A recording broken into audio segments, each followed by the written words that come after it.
صدیق اکبر رضی اللہ تعالیٰ عنہ کی ذات گرامی ہے۔ حضرت گرامی سیدنا صدیق اکبر رضی اللہ تعالیٰ عنہ کی ذات گرامی وہ ذات ہیں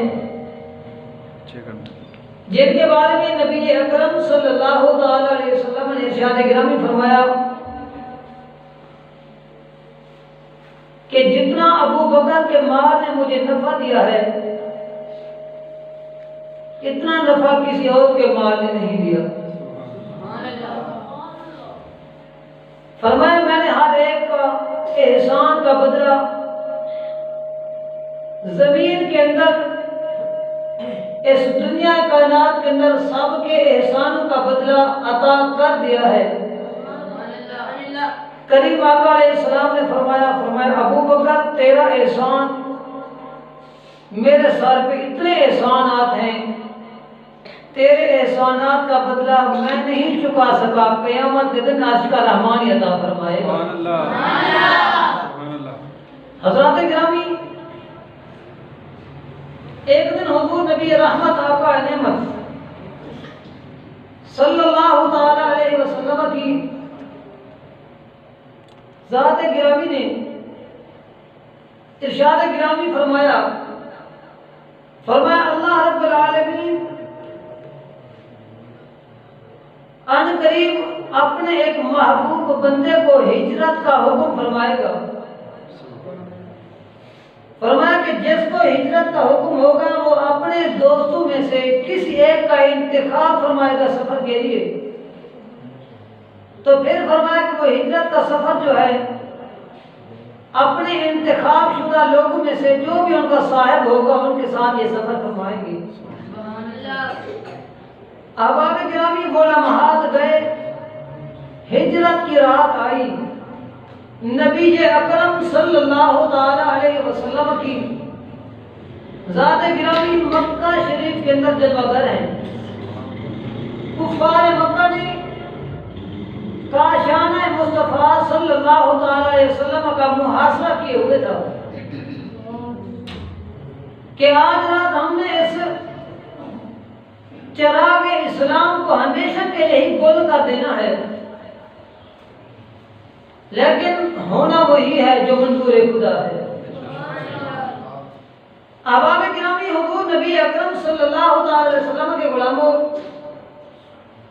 دو ہی نعمتیں تھیں اس رات، دو ہی امانتیں تھیں ہجرت کی رات، ایک بندوں کی امانت تھی اور ایک اس پروردگار عالم کی امانت تھی۔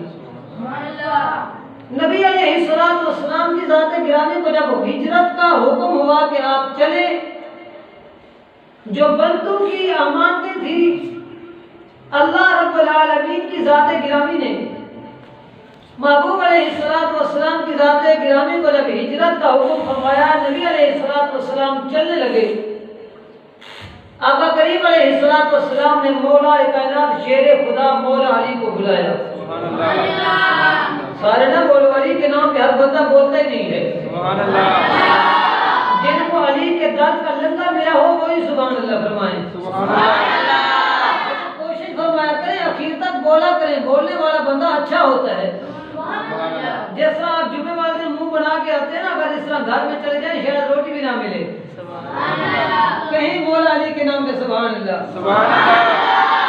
اب جو بندوں کی امانتیں تھی آقا کریم علیہ السلام نے ارشاد گرامی فرمایا علی ادھر آؤ، مولا کائنات آ گئے، غریب نواز میرے لیے کیا حکم ہے؟ نبی علیہ السلام نے فرمایا کفار مکہ کی امانتیں میرے پاس ہیں، مجھے حکم ہو گیا ہجرت کا، اب بندوں کی امانتیں میں تیرے سپرد کرتا ہوں، صبح ان کو واپس کر کے مدینے آ جانا۔ سبحان اللہ۔ ایک یہ امانت تھی بندوں کی اور دوسری امانت تھی اس پروردگار عالم کی۔ نبی علیہ السلام کی ذات گرامی کے غلاموں اس رات گویا کہ اللہ رب العالمین نے جناب سیدنا صدیق اکبر رضی اللہ عنہ کو فرمایا ابو بکر جو میرے محبوب کے پاس بندوں کی امانتیں تھی وہ میں نے مولا علی کے سپرد کروا دی ہیں، سبحان اللہ، اور میری امانت حضور کی ذات گرامی ہے، وما ارسلناک الا رحمۃ للعالمین کا مجسمہ ہے۔ فرمایا بندوں کی امانتیں علی کے سپرد کرنی ہے، خدا کی امانت صدیق کے اوپر کے سپرد کرنی ہے۔ سبحان اللہ۔ بندوں کی امانتیں مولا کائنات کے سپرد، اور نبی علیہ السلام وہاں سے تشریف لے گئے تو سیدھا نبی علیہ السلام نے پہلا سٹاپ ہی فرمایا جناب صدیق اکبر کے آستانے پہ۔ جناب سیدنا صدیق اکبر رضی اللہ عنہ جب پہنچے، دروازے کو ہاتھ لگایا، کھٹکھٹانے کی نوبت بھی نہ آئی، دروازے کو بس ہاتھ لگانے کی دیر تھی، دروازہ کھل گیا۔ دروازہ کھلا، چوکھٹ کے اوپر صداقت کا تاجدار صدیق اکبر موجود ہے۔ نبی علیہ السلام نے ارشاد کرام میں فرمایا میں ابو بکر کب سے کھڑے ہو؟ کہہ دو سبحان اللہ۔ اگر آپ صدیق کو علی کے نام پہ نہیں بولتے، یہ قرضہ ہے آپ کے سر پہ۔ سبحان اللہ۔ بولا کریں، ان کے نام پہ بولنا ہماری قبر و حجر کی منزلوں کی ضمانت بن جائے گی۔ سبحان اللہ۔ نبی علیہ السلام نے فرمایا ابو بکر کب سے کھڑے ہو؟ حضور فرمایا تھا آپ نے فرمایا تھا کہ اللہ رب العالمین اپنے ایک بندے کو ہجرت کا موقع حکم فرمائے گا، اور وہ محبوب اپنے دوستوں میں سے کسی ایک کا سفر کے لیے انتخاب فرمائے گا۔ یا رسول اللہ وہ وقت گئے اور آج کی رات آئی، صدیق اکبر نے سو کر نہیں دیکھا تھا۔ یا رسول اللہ نے فرمایا تھا ہجرت کا حکم رات کو ہوگا۔ یا رسول اللہ دین کے معاملات سے جب بھی فراغت ملتی ہے، دن کو اگر ٹائم ملے تو سکون کر لیتا ہوں۔ یا رسول اللہ وہ رات گئی، آج کی رات آئی، صدیق اکبر نے سو کر نہیں دیکھا۔ سو کر نہیں دیکھا۔ حضرات گرامی، محبوب کریم علیہ السلام کی ذات برکات کے غلاموں، جناب سیدنا صدیق اکبر رضی اللہ عنہ آقا کریم علیہ السلام کو کندھے میں سوار کیا۔ علماء فرماتے ہیں پچھلے جمعہ المبارک میں نے عرض کیا تھا 11 کلومیٹر صدیق اکبر نے کندھے میں سوار کر کے سفر کرایا۔ اور یہ میں نے، کیونکہ میں تو کم وقت انسان ہوں، میں نے تو وہ منظر دیکھا ہی نہیں ہے۔ جنہوں نے غار ثور کا منظر دیکھا وہ عینی گواہ موجود ہیں۔ علماء فرماتے ہیں کہ اس غار پر اگر چڑھا جائے تو جانے اور آنے کے پونے 4 گھنٹے سفر لگتے ہیں۔ یہ حکیم الامت علامہ مفتی احمد خان ایوی رحمۃ اللہ علیہ نے اس بات کو ذکر فرمایا ہے۔ اور میں جب اس غار کے اندر پہنچے نا، صفائی کر لی، سارے معاملات انتظامات ہو گئے، صدیق اکبر رضی اللہ عنہ ہاتھ جوڑ کے عرض کرتے ہیں غریب نواز مجھے پیاس لگی ہے۔ سبحان اللہ۔ مجھے پیاس لگی ہے۔ کیا نبی علیہ السلام نے وہاں پہ کوئی ڈوگی پمپ تھوڑے لگوائے تھے؟ اور غار کی صفائی تو جناب صدیق اکبر نے تھوڑی دیر پہلے خود ہی فرمائی ہے نا۔ اور غار بھی پتھروں سے پانی کا آنا میسر، اور ذہن کے اندر یہ تصور تک پیدا نہیں ہوتا، اور کچھ گھڑیوں کے بعد کہتے ہیں غریب نواز مجھے پیاس لگی ہے۔ اور آگے نبی علیہ السلام نے یہ بھی نہیں فرمایا صدیق کے سفر کا معاملہ ہے، دشمن ہمارے در پہ ہیں، تعاقب میں ہیں، چپ کر کے برداشت کر۔ لیکن نہیں، آقا کریم علیہ السلام نے ارشاد گرامی فرمایا اذهب الى صدر الحجرہ۔ نبی علیہ السلام نے فرمایا غار کے درمیان میں، غار کے سینٹر میں چلے جاؤ۔ اذهب الى دار الحجرہ الصدرہ، نبی علیہ السلام نے فرمایا اس غار کے سینٹر میں چلے جاؤ، درمیان میں چلے جاؤ۔ صدیق جتنا تمہارا دل کرتا ہے پانی پی لو، جتنا دل کرتا ہے پانی پی لو۔ اب صدیق اکبر رضی اللہ تعالیٰ عنہ کے ذات برکات کے نام پہ مچلنے والے خوبصورت لوگوں، غار کے اندر کتنی جگہ ہے، میں تو نہیں دیکھا، اللہ زندگی میں دکھائے حضور کے سارے بیانوں میں۔ اب جو حضرات قبلہ حاجی طارق صاحب بیٹھے ہیں، محترم محمد اکرم زرگر صاحب بیٹھے ہیں، خوش نصیب، اللہ ان کا صدقہ ہمیں بھی وہ منظر دکھائے۔ اس غار کے اندر علماء فرماتے ہیں 2 بندے مشکل سے بیٹھ سکتے ہیں، جو اندر کی جگہ تھی اس وقت، اس جگہ کے اندر آقا کریم علیہ السلام نے فرمایا غار کے درمیان میں چلے جاؤ۔ یا رسول اللہ کہہ سکتے نا یہ کوئی جنگل تھوڑا ہے، یا رسول اللہ یہ کوئی میدان تھوڑا ہے کہ میں دور چلا جاؤں، جہاں بھی بیٹھے یہی تو بس جگہ ہے نا غار کی۔ لیکن صدیق اکبر رضی اللہ عنہ کا عقیدہ تھا کہ چپ کر کے غیب پہ ایمان رکھنا یہ صدیق اکبر کی نشانی ہے۔ صدیق اکبر فرماتے ہیں میں چل پڑا، میں جہاں بھی چل جاتا تھا وہ غار جو تھی وہ میدان کا میدان ہی نظر آتا تھا۔ فرمایا کہ جب میں اس غار کے درمیان میں پہنچا، وہاں پہ ایک چشمہ جو تھا خوبصورت پانی کا ابل رہا تھا. صدیق اکبر رضی اللہ عنہ فرماتے ہیں دودھ سے زیادہ سفید تھا, شہد سے زیادہ میٹھا تھا, برف سے زیادہ ٹھنڈا تھا, اور اتنی مشک و عنبر سے زیادہ خوبصورت اور جناب والا خوشبودار پانی موجود تھا. صدیق اکبر رضی اللہ عنہ فرماتے ہیں مجھے پینے کا مزہ آ گیا, محمد عربی کو پلانے کا مزہ آ گیا. فرماتے ہیں میں نے سیر ہو کے پانی پیا, واپس آ گیا. آقا کریم علیہ السلام نے شہادت گرامی فرمایا صدیق پانی پیا ہو کیا رسول اللہ؟ پی لیا ہے. نبی علیہ السلام نے شہادت گرامی فرمایا کیسا تھا پانی؟ اور پھر فرمایا میں صدیق پانی کہاں سے آیا تھا؟ غریب نواز مجھے کیا پتا, واللہ و رسولہ عالم, اللہ جانتا ہے یا محمد عربی کی ذات گرامی جانتے ہیں. معلوم ہوا غیب کا علم میرے خدا کے پاس بھی ہے, اور رب کی عطا کردہ عطاؤں میں سے محمد عربی صلی اللہ علیہ وسلم کو بھی رب نے عطا فرمایا. اور صدیق اکبر نے غیب پہ ایمان رکھ کے کہا یہ دیکھ آپ پانی تو ہے نہیں, آپ کے غار کی بات کرتے ہیں. انہوں نے کہا یا رسول اللہ اگر غار کے اندر پانی کا پتہ بتا سکتے ہیں تو جنت سے پانی منگوا بھی سکتے ہیں. نبی علیہ السلام نے پوچھا پانی کہاں سے آیا؟ یا رسول اللہ مجھے نہیں پتا. آقا کریم علیہ السلام نے شہادت گرامی فرمایا پیارے صدیق جب میں نے تمہیں یہاں سے روانہ کیا تھا جب پانی پی کے اللہ رب العالمین نے فرشتوں کے سردار کو حکم فرمایا جنت کی نہروں میں سے ایک نہر کا کنیکشن جلدی کا لگا اور سور کے ساتھ جوڑ دے. میرے محبوب کا یار ابھی پہنچے نا پہلے کنیکٹ ہو جائے, پہلے جنت کی ایک نہر پہنچ جائے. اور میں صدیق اکبر ابھی پہنچے نہیں تھے, زمانے کو محمد عربی کی قدموں کا صدقہ اللہ نے پہلے خیرات عطا فرما دیا. حضرات گرامی ایک دن آقا کریم علیہ السلام نے جناب صدیق اکبر کو بلایا. فرمایا ابو بکر جی یا رسول اللہ. فرمایا تیرے پاس کتنی نیکیاں ہیں؟ آقا کریم علیہ السلام کی بارگاہ میں عرض کرتے ہیں یا رسول اللہ مجھے نہیں پتا, آپ کو تو پتا ہے نا. معلوم ہوا امتیوں کے حالات کو خود ہم اتنا اپنے بارے میں نہیں جانتے جتنی مدینے کا تاجدار جانتا ہے.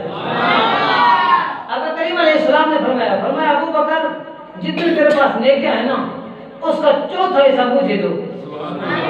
کہہ دو سبحان اللہ. یہ آپ کے اور میرے کام آنے والی نیکیاں ہیں. چوتھا حصہ نکال کے 3 حصے اپنے پاس رکھو, چوتھا حصہ مجھے دو. غریب نواز سارا کچھ ہی آپ کا ہے. چوتھا حصہ کیوں نہ آپ کے, 4 حصے ہی آپ کے ہیں. یہ صدیق بھی آپ کا ہی ہے نا. کریم آقا علیہ السلام نے کچھ دیر کے لیے توقف فرمایا, پھر فرمایا عمر ادھر آؤ. آ گئی. نبی علیہ السلام نے فرمایا عمر آسمان کے تارے کے برابر نیکیاں ہیں تیری, چوتھا حصہ مجھے واپس کر. چوتھا حصہ واپس کر. غریب نواز عمر سر سے پاؤں تک آپ کے در کا کمی ہے. یا رسول اللہ نیکیوں کی بات کرتے ہیں, یہ مجسمہ عمر جو ہے یہ بھی تو آپ کا ہی غلام ہے نا. یا رسول اللہ سب کچھ واپس لے لو. آقا کریم علیہ السلام نے فرمایا نہیں, تم دونوں کی چوتھا حصہ مجھے نیکیوں کی ضرورت ہے. نبی علیہ السلام کی بارگاہ میں عرض کرتے ہیں یا رسول اللہ کیا ضرورت پڑ رہی ہے؟ آقا کریم علیہ السلام نے ٹھنڈا سانس بھر کے فرمایا قیامت کے دن میرے کچھ امتی آئیں گے, میرے کچھ امتی آئیں گے. فرمایا ان کے دامن میں کچھ بھی نہیں ہوگا. فرمایا جن کے دامن میں کچھ نہیں ہوگا, فرمایا صدیق و عمر تمہارے در کی خیرات اللہ ان کو عطا فرمائے گا. تمہاری جو تم سے میں چوتھا حصہ نیکیاں لے رہا ہوں اللہ ان نیکیوں میں سے کچھ خیرات ان کو عطا فرمائے گا. وہ بھی صدیق و عمر کی در کی خیرات کا صدقہ وہ بھی جنت میں چلے جائیں گے. آقا کریم علیہ السلام نے جب یہ ارشاد گرامی فرمایا کچھ دیر گزری جبریل امین علیہ السلام آ گئے. نبی علیہ السلام نے یہ بھی ارشاد گرامی فرمایا کاغذ لے آؤ, مجھے معاہدہ پکا کر دے دو. یہ نیکیاں واپس نہیں لو گے. معاہدہ ہو گیا, سارے معاملات ہو گئے. جبریل امین آ گئے.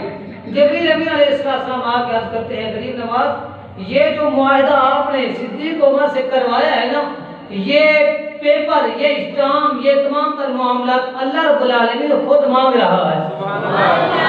اللہ مانگ رہا ہے. نبی علیہ السلام نے فرمایا یہ لو, لے لو گے.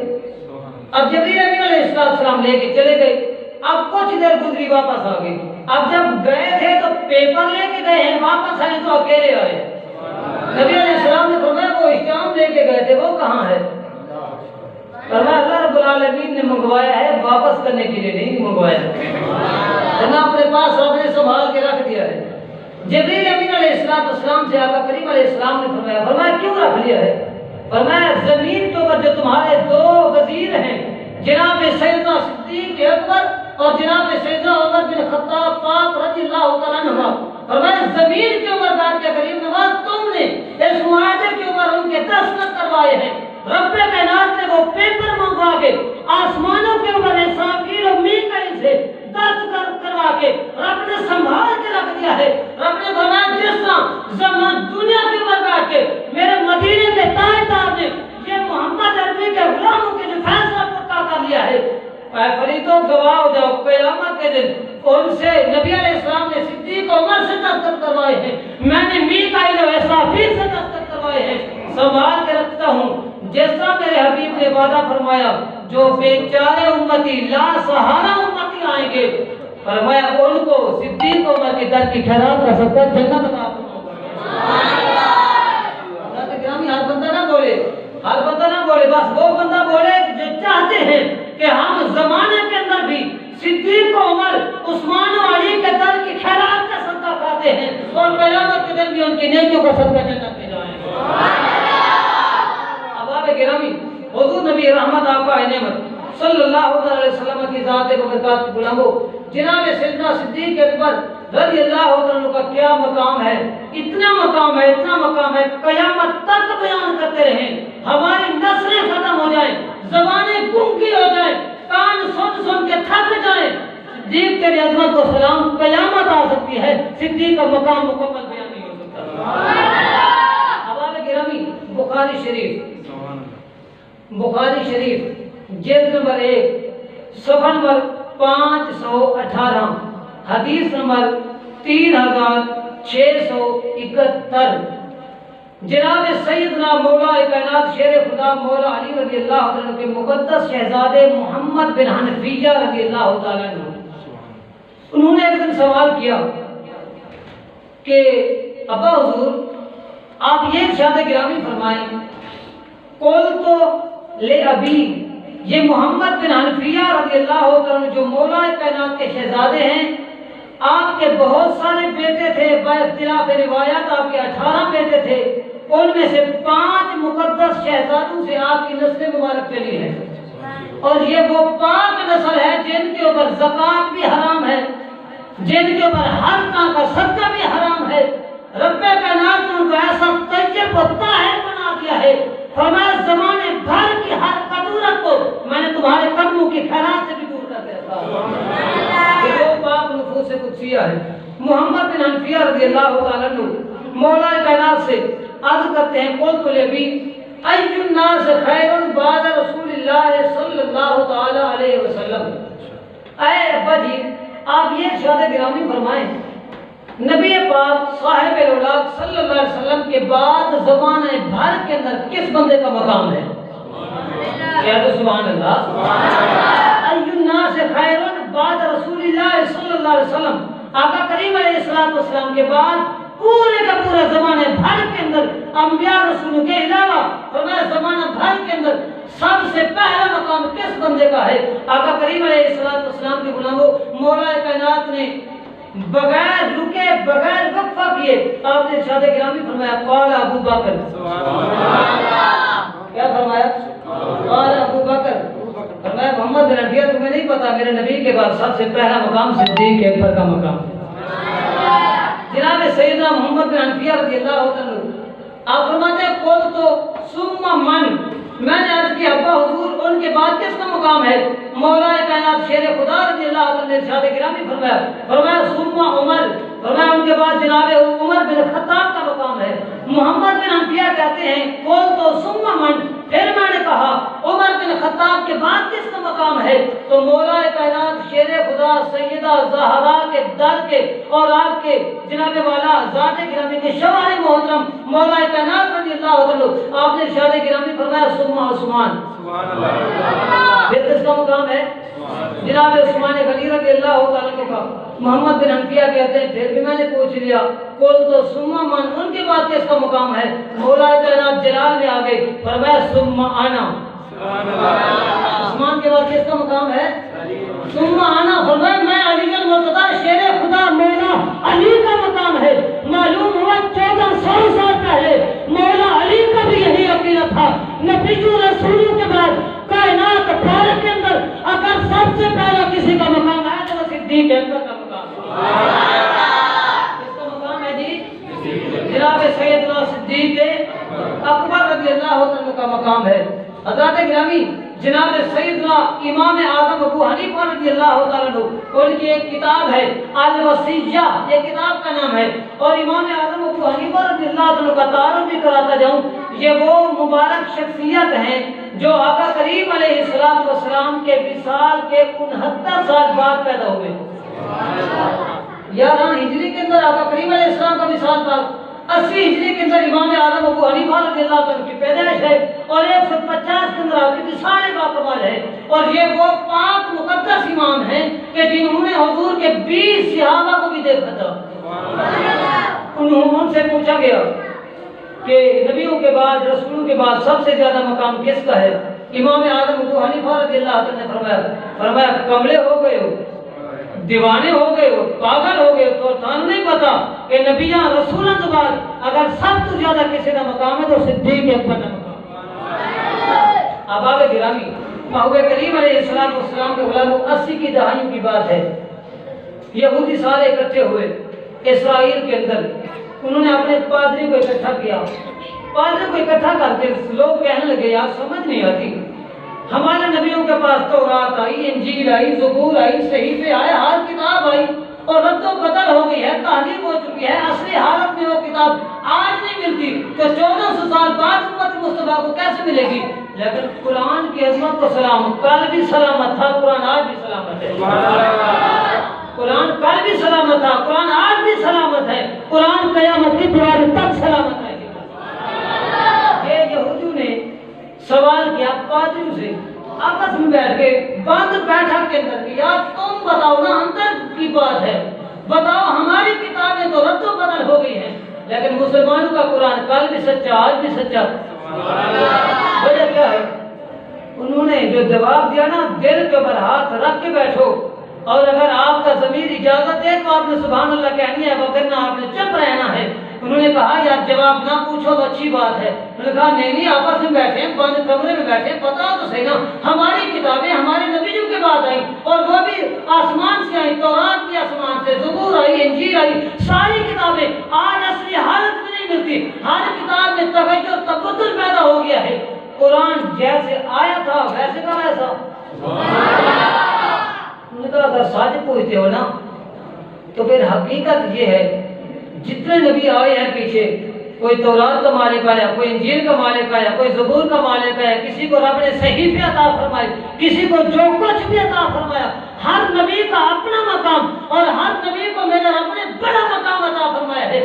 ہر نبی کے پاس ہر دولت موجود تھی لیکن ایک دولت کسی نبی کے پاس بھی نہیں تھی اور وہ دولت ہے جناب صدیق اکبر کی ذات گرامی.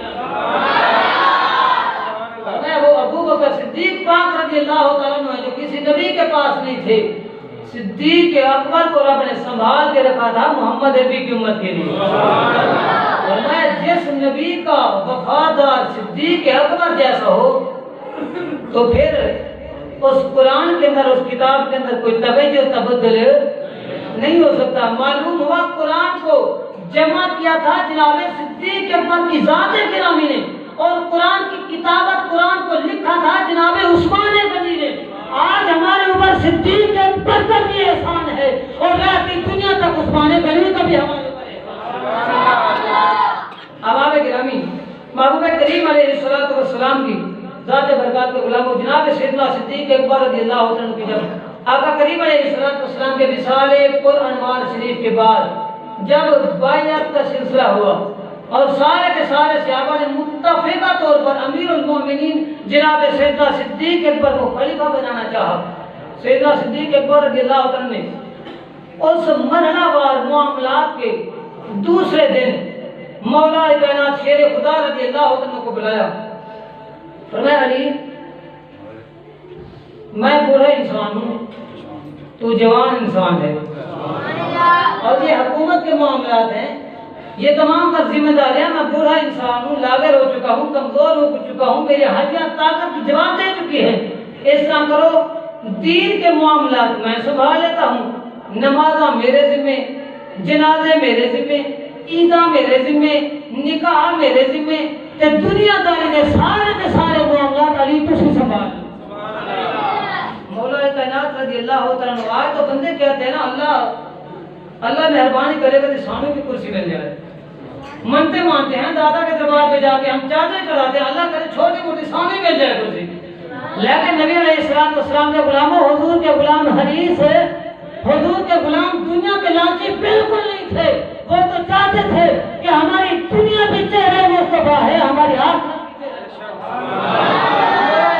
شیر خدا رضی اللہ عنہ نے برجستہ ارشاد گرامی فرمایا، آپ نے ارشاد گرامی فرمایا قدمک رسول اللہ صلی اللہ علیہ وسلم فمن یؤخرک، فرمایا جس بندے کو نبیوں کے سردار نے زندگی کے اندر مصلی عطا فرمایا ہو، علی کون ہے اس کو پیچھے کرنے والا؟ علی کون ہے اس کو پیچھے کرنے والا؟ مولا کائنات شیر خدا رضی اللہ عنہ کا آپ نے ہاتھ پکڑا، آپ نے ارشاد گرامی فرمایا علی اس طرح کر لیتے ہیں، پھر آدھے معاملات کر لیتے ہیں، کچھ معاملات تم سنبھالو، کچھ میں سنبھال لیتا ہوں۔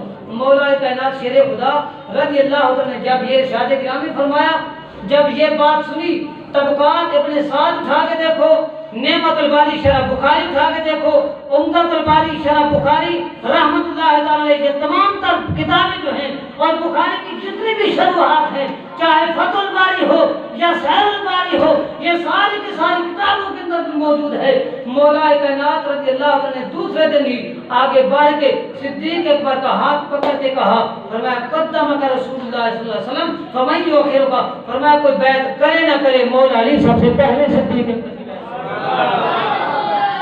آج کل لوگ واویلا کرتے ہیں، اپنی جہالت کو ثبوت دیتے ہیں، جی مولا کائنات نے 6 مہینے تک بات نہیں کی تھی، میں نے کہا تمہارے دلوں کے اندر کدورت ہے، مولا علی کا دل صاف تھا، کہہ دو سبحان اللہ۔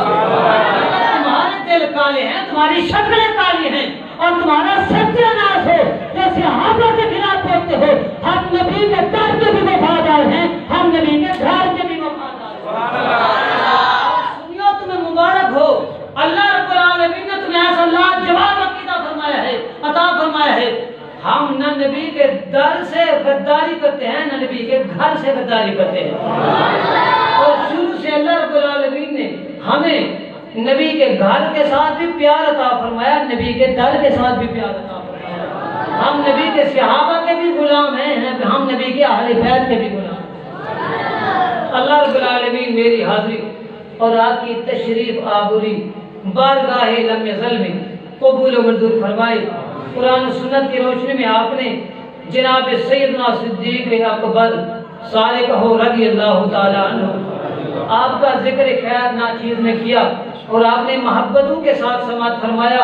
یہ بیان ریکارڈ ہوتا ہے اور پھر نیٹ کے اوپر چلا جاتا ہے، پتہ نہیں کب کہاں تک چلا جاتا ہے، اور لوگ کہیں سے کہیں بیٹھ کے دیکھ لیتے ہیں۔ اگر کسی کو ایک بات بھی سمجھ آ گئی، اور آپ میں سے حضرات جتنے بھی خوش نصیب حضور کے در کے دیوانے بیٹھے ہو، قسم اٹھا کے کہتا ہوں صدیق اکبر کا ذکر خیر ہو یا ذکر عمر، ذکر عثمان یا ذکر مولا کائنات ہو، محبت کے ساتھ بس سننا ہمارا کام ہے۔ انشاءاللہ تعالی ہماری قبر بھی خوبصورت ہو جائے گی، ہماری قبر حشر کی منزلیں بھی خوبصورت ہو جائیں گی۔ اللہ رب العالمین آپ کے ذکر خیر کا صدقہ ہماری دین اور دنیا کو بہتر فرمائے۔ حضور کے جتنے غلام آئے ہیں، دلوں کے اندر جتنی نیک تمنا لیے بیٹھے ہیں، ذکر صدیق اکبر کا صدقہ اللہ آج شام سے پہلے سب کی نیک تمناؤں کو پورا فرمائے۔ وآخر دعوایا ان الحمدللہ رب العالمین۔